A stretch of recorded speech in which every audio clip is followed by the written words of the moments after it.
আমাকে যখন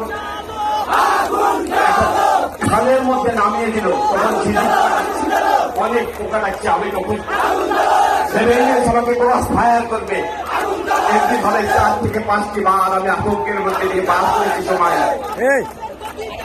অবশ্যই আল্লাহ চাষ ছেড়েছেন, তারা ফেলে দিয়ে এসেছেন কিংবা বাঁচার করতে পারেননি বলে আমাকে ছেড়ে দিয়েছেন। এমনি ভাবে যারা ঘুমে আছে তাদেরকে অবিলম্বে মানুষের মাঝে ফেরত দেন, তাদের পরিবারকে ফেরত দিন, না হলে যে পতন সামনে দাঁড়িয়ে আছে সেই পতনে আপনার ধ্বংস হয়ে যাবেন। আপনি আপনার ধ্বংস প্রায় শেষ প্রান্তে দাঁড়িয়ে আছে, আবার কোন সুযোগ নাই।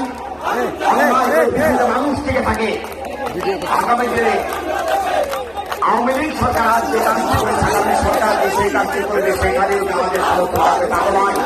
একজন সাংবাদিক হিসেবে আমি মনে করি সত্য প্রকাশ করা, ন্যায্য কথা বলা, সত্য লেখা এবং ন্যায়ের পক্ষে জীবন দান করাই হল সেই সাংবাদিকতা। আমি এর বাইরে হিসাব বুঝি নাই। তাই সকলকে সম্মান জানিয়ে মঞ্চে অনুষ্ঠান নেতৃবৃন্দ যারা আছেন সকলকে আমি শ্রদ্ধা করি, সকলকে সম্মান জানিয়ে